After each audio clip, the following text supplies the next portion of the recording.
On today's Minute Apes, did anybody think Mendez was going to split to his evil persona based upon touching that red kryptonite? They greenlit the sequel without a story in mind.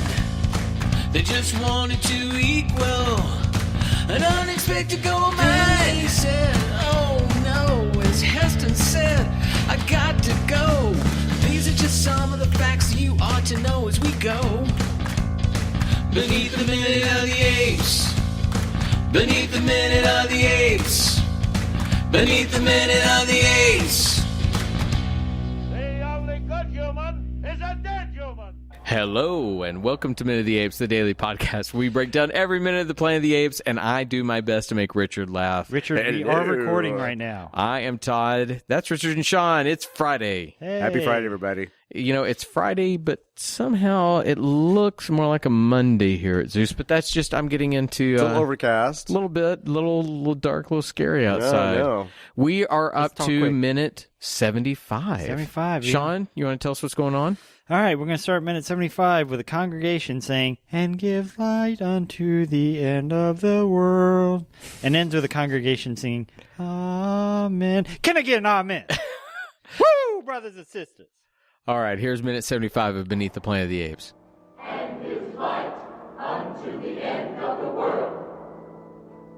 He descendeth from the outermost part of heaven, and there is nothing hid from the heat thereof. There is neither speech nor language, yet his voice is heard among them. Praise him, my strength and my redeemer.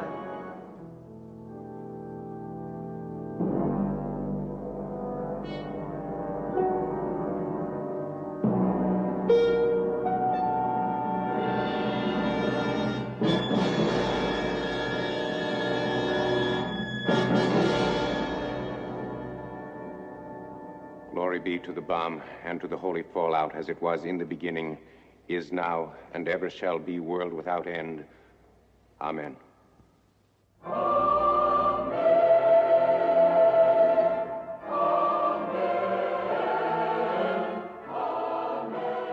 All right, at minute 75, we have 3 living humans, a psychor telepath, 4 dead humans, 1 dead ape, a shoeness of apes, and a gaggle of humans. Now, what you were pointing out in the last episode on Thursday, Nova's hair is really, really long. Has it not? Man. I know it's been wild. She's and like that- getting Crystal Gale long. But yeah, did it get extremely, incredibly long in No, between it the did. last It time we did. It saw did. her? It did. She got some Right. extensions in. Yeah. They took her for a little bit of a hairdo. She had a makeover. blowout. Yeah. They wanna know why- conditioned it. I want to know why they decided to clean them up to bring them to church when it, from what we can tell, they, through the mind thought projections, they never cleaned up Heston, but they put them in nice robes and everything to take them to church. So we start the minute continuing the pan out from Mendez, who was kneeling, and it's now kind of he's in the center of the shot as it pulls out, and we finally get an actual sense of what's happening. I mean, we saw the backs of people before, but now we see a congregation of people in the pews to the left.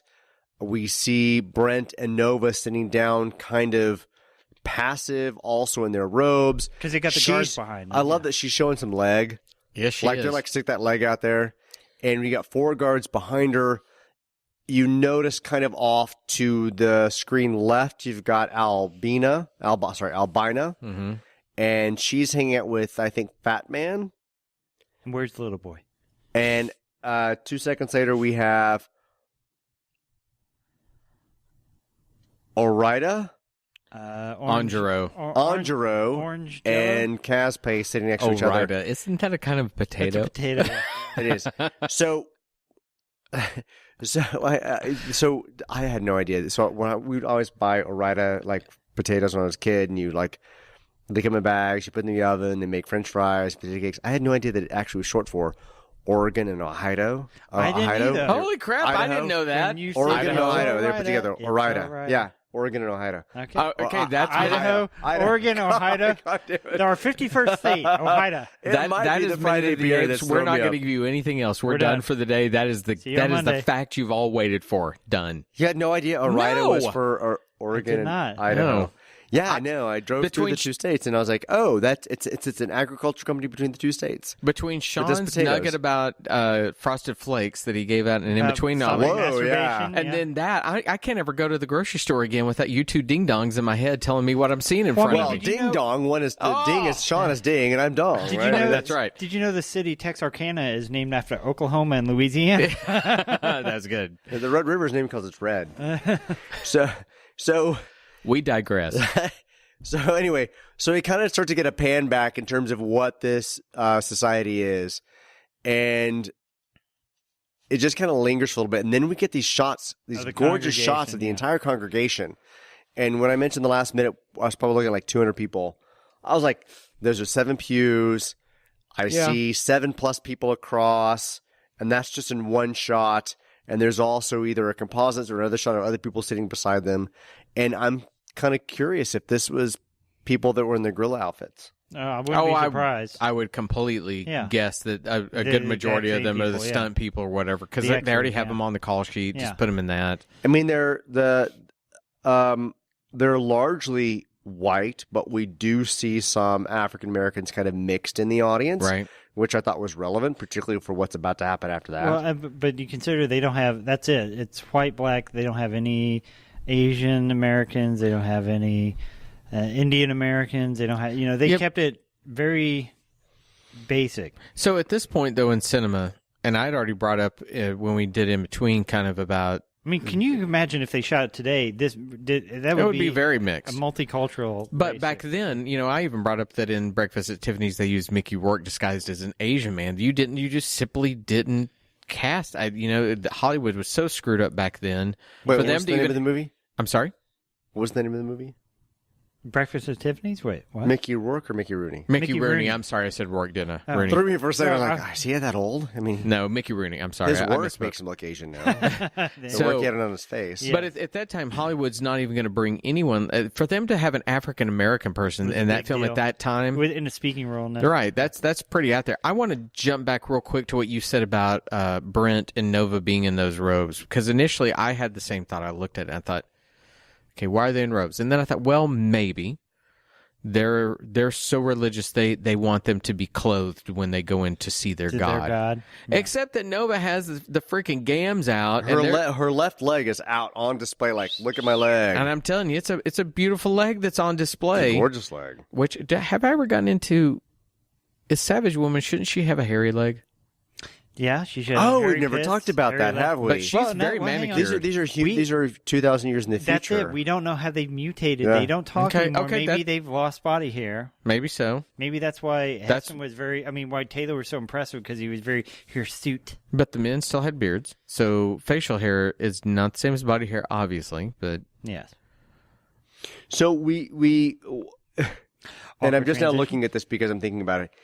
20 seconds in, the choir is still singing. It says Mendez is still singing. He descended from the outmost part of heaven, and there is nothing hid in the heat thereof. There is neither speech nor language, yet his voice is heard among them. And we do see Caspe and Anjuro. Orange Jello. I don't know why this is so hard. Sitting in a chair together. We know that Albina and Fat Man are another chair to each other. What I find interesting is we've got these ornate pews hidden among rocks. I thought same thing. This kind of black area behind them. Like, are they on a ride? Are they on the minecart ride at Disneyland? Like, it honestly looks like a ride. Like, I can this see that, it's super chilled. Yeah. Their tracks are on water. They're about to move through, and then all of a sudden they're going to see like pirates chasing a wench and something like that. I don't know. And I just thought about it. The reason that the kids aren't here right now is because they'd all be there just kicking their feet against the pews, rolling their eyes, going, "Come on!" Throwing paper airplanes at each other. With the service already. The choir, the people in pews have books. They're holding hymnals as they speak. They have programs. So you were talking about how they have nice, clean uniforms and everything's zipped up. They have new printed out programs that they're singing everything off of. So I want to know, is every service they print out a new one, or is this one they use for every service? Yeah, I'm kind of surprised. I wish I would notice that before, because that just even bugs me more now. I know. They have these freshly printed services that they're singing off of. We're 22 seconds in, and we get another title shot of Albina and the Fat Man. And I'm kind of surprised they didn't give her a booster seat to kind of prop her up, Get it just a little kind of bit cheat higher. that height. Because She she's looks tiny super next to short. him. He looks really tall. Which, by the way, Albina and the Fat Man, I believe, is on CBS next year. Hey, It's a cop show. Yeah. It's a cop police procedural. So, in this moment, you kind of alluded to it when we were putting together, when we were teasing the show at the top. We see the controls of the Fortress of Solitude. yeah, I did have that. Hey, wait, are they using Oh, Kryptonian yeah. Forces of Solitude crystals to power Did their you write bomb? that down? I Yes. did. That was immediately. I thought, okay, whoever we was know the where set, Dick Donner was watching yeah, when he thought the set that up. designer did because it looks literally just like the classic Christopher Reeve's films. It's the crystals. you It's the very expect to clear hear- crystals. Yeah. My son, I give you the entire knowledge of Krypton. So Yeah. what happened in between the span of 1970 and 1978? They had no way of Giving conveying kind of technology without alien using future these technology? weird crystal cubes. So he's got kind of a control panel Mm-hmm. that's got probably 10 cylindrical crystals in them. One of them has a giant green rock on top, one has an orange rock, and one has a red rock. The other crystals have no rock on top of them. Right. But And he there's uses just one that's metal rock.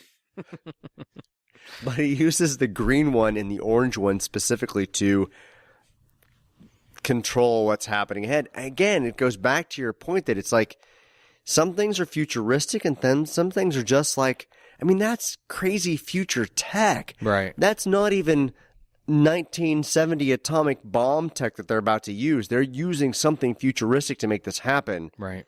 But everything else is just molten lava around them. They can even carve out an AC system or something. I don't know. So you look at that, and to that point, yes, it's 2,000 years in the future, but would they have the ability to advance technology to the point of using this crystalline When everything is system? supposed to have been destroyed and they're rebuilding everything. So now they have something that's way beyond everything else. Yeah. And it looks really cool.